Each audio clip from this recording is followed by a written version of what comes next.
అందరికీ నమస్కారం. ఇరాన్ మీద అమెరికా, ఇజ్రాయిల్ మళ్ళీ యుద్ధం చేయబోతున్నాయా?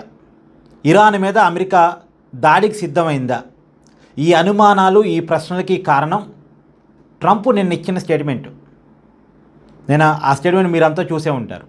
ఇరాన్ వెంటనే ఒక ఒప్పందానికి రావాలి, మాతో ఒప్పందం చేసుకోవాలి, లేకపోతే ఇరాన్ని లేకుండా చేస్తాం అన్నట్టుగా ట్రంప్ స్టేట్మెంట్ ఇచ్చాడు. ఒక ఏఐ ఫోటోను కూడా జత చేశాడు. కాకపోతే మీరు అనొచ్చు నాతోటి, ఏం కార్తీక్ గారు, ట్రంప్ని ఎలా నమ్మగలం? ట్రంప్ ఇలా బెదిరిస్తాడు, మళ్ళా అలా వెనక్కి తగ్గుతాడు, పొద్దున ఒక మాట మాట్లాడతాడు, ఈవినింగ్ ఒక మాట మాట్లాడతాడు, గంటకో రకంగా ఉంటాడు. అలాంటి వ్యక్తిని మనం నమ్మి యుద్ధం వస్తుందని అనుకోవచ్చా అనొచ్చు. కరెక్టే, ట్రంప్ నమ్మలేం, మీరు అనుకుంటుంది వాస్తవమే. కాకపోతే గతానికి ఇప్పటికీ కొద్దిగా భిన్నత్వం ఏంటంటే, ట్రంప్ ఈ స్టేట్మెంట్ ఎప్పుడు ఇచ్చాడు? చైనా పర్యటన తర్వాత ఇచ్చాడు. చైనా పర్యటనలో ఖచ్చితంగా ఇరాన్ విషయం చర్చకు వచ్చి ఉంటుంది, అది మనం కూడా మాట్లాడుకున్నాంగా. అయితే ఇరాన్కి అమెరికాతో కలిసి చైనా వార్నింగ్ ఇచ్చినట్టుగా కూడా మనం ఇంటర్నేషనల్ మీడియాలో వార్తలు చూసాం, మన ఛానల్లో కూడా వీడియో చేశాం. హార్మోజ్ జలసంధిని ఓపెన్ చేయాల్సిందే అని అమెరికాకు సపోర్ట్గా చైనా కూడా స్టేట్మెంట్ ఇచ్చినట్టు. గతంలో ఇరాన్ ఇంతగా అమెరికా మీద, ఇజ్రాయెల్ మీద తెగబట్టడానికి, గల్ఫ్ దేశాల మీద దాడి చేయటానికి వెనకాల ఎంత అవునన్నా కాదన్నా ఉన్నది కొంత రష్యా, చైనానే. ఇరాన్కి బ్యాకప్ ఇవ్వరింది, సపోర్టింగ్ ఇవ్వరింది ఈ దేశాలే. ఈ దేశాలని ఇరాన్ నుంచి దూరం చేయడం కోసమే ట్రంప్ చైనా పర్యటన పెట్టుకుని ఉంటాడు. ఆ విషయంలో ట్రంప్ సక్సెస్ అయ్యాడు. హార్మోజ్ జలసంధి క్లోజ్ కావటం వల్ల ప్రపంచానికి వస్తున్న నష్టాన్ని వివరించడంలోనూ, ఆల్రెడీ చైనాకు కూడా కొంత నష్టం హార్మోజ్ జలసంధి క్లోజ్ కావటం వల్ల జరిగింది. కాబట్టి మొత్తానికి చైనా కూడా అమెరికాకి ఈ విషయంలో కొంత సపోర్టింగ్ అని నిలబట్టడానికి ఒప్పుకున్నట్టు కనబడింది. అందులో తైవాన్ని చైనా ఆక్రమించుకున్నా నేను మాట్లాడను అన్నట్టుగా ట్రంప్ అన్నాడు. కాబట్టి ఇక చైనా కూడా కొంత ఈ విషయం, అంటే ఇరాన్ విషయంలో అమెరికాకి అడ్డు చెప్పకపోవచ్చు, ఇరాన్కి గతంలాగా సపోర్ట్గా చైనా ఉండకపోవచ్చు. సో చైనాని అమెరికాకి, ఇరాన్కి చైనాని దూరం చేసిన తర్వాత ఇచ్చినటువంటి స్టేట్మెంట్ కాబట్టి దీనికి వ్యాలిడిటీ ఉంటుంది. కాకపోతే ఇంకా రష్యా ఇరాన్కి సపోర్ట్గా ఉంది ఇప్పటికైతే. రేపు రాబోయే కాలంలో ఉంటుందా ఉండదా తెలియదు. రష్యాను కూడా ఇరాన్కి దూరం చేయొచ్చు, చేసి ఇరాన్ ఇంకొంత గట్టిగా బెదిరించవచ్చు, లేదా ఇరాన్ని పూర్తిగా ఆక్యుపై చేసుకోవచ్చు, ఇరాన్ మీద మళ్ళీ యుద్ధం ప్రకటించవచ్చు, ఏదైనా జరగవచ్చు.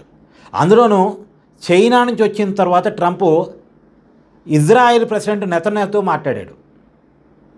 నెతన్యాహుతో మాట్లాడిన తర్వాత ఈ స్టేట్మెంట్ ఇచ్చాడు. చూడండి, చైనా పర్యటన అయిపోయింది, ఇజ్రాయెల్ ప్రెసిడెంట్తో మాట్లాడటం అయిపోయింది, తర్వాత ఇచ్చిన స్టేట్మెంట్. కాబట్టి గతంలాగా ట్రంప్ స్టేట్మెంట్ కొట్టిపడేలు. కాకపోతే ఇప్పటికే యుద్ధం వల్ల ప్రపంచం ఎంత ఇబ్బంది పడాలో అంత ఇబ్బంది పడుతుంది. మళ్ళీ యుద్ధం అంటే, మళ్ళీ పాత పరిస్థితులు రావటం అంటే ఇంకా ప్రపంచం ఇంకెంత ఇబ్బందులు ఇరుక్కోవాలి. ఒకవైపు గ్యాసు కొరత, ఇంకోవైపు పెట్రోల్ డీజిల్ సంక్షోభం, విపరీతమైన రేట్లు, ఇదంతా కూడా ప్రపంచం ఫేస్ చేస్తూ ఉంది. సంబంధం లేని దేశాలు కూడా ఫేస్ చేస్తూ ఉన్నాయి, యుద్ధంతో సంబంధం లేని దేశాలు, మనలాంటి దేశాలు. ఇప్పుడు ఇంకా యుద్ధం కొనసాగటమే అంటే ప్రపంచం ఇంకా సంక్షోభంలోకి వెళ్ళిపోవటమే అన్నట్టు లెక్క. దీని మీద మీ అభిప్రాయాన్ని కూడా కామెంట్ చేయండి. కాకపోతే గతంలాగా ఇరాన్ పరిస్థితి కూడా లేదు, ఇప్పుడు ఇరాన్ పరిస్థితి ఏంటంటే, వాళ్ళేమో హార్మోజ్ జలసంధిని క్లోజ్ చేసామని ఇరాన్ అనుకుంటుంది. ప్రపంచ దేశాల మధ్య ఎగుమతులు దిగుమతులు ఆగిపోయాయి, ఆపగలిగాను అని ఇరాన్ అనుకుంటుంది. కానీ ఇరాన్ కూడా బయట దేశాలకు ఏమీ చేయకుండా, అంటే ఏమి ఎక్స్పోర్ట్ చేయకుండా, ఏమీ దిగుమతి చేసుకోకుండా అమెరికా ఇరాన్ని కూడా కట్టడి చేయగలుగుతుంది. ప్రపంచాన్ని ఇరాన్ ఇబ్బంది పెడుతుంది కొంత, హార్మోజ్ జలసంధిని క్లోజ్ చేసి.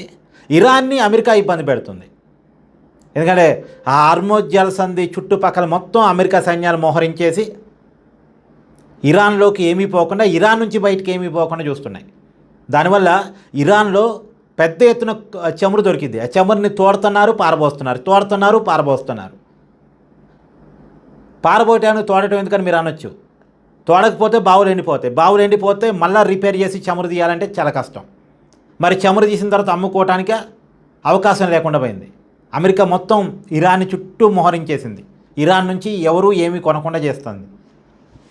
సో ప్రపంచమే ఒక రకంగా క్రూడ్ ఆయిల్ సమస్యను ఎదుర్కొంటుంటే ఇరాన్లోనే క్రూడ్ ఆయిల్ నేల మీద బారబోస్తున్నారు, అది చమురు నేల మీద బారబోస్తున్నారు, సముద్రంలో బారబోస్తున్నారు, తోడి పారబోస్తున్నారు.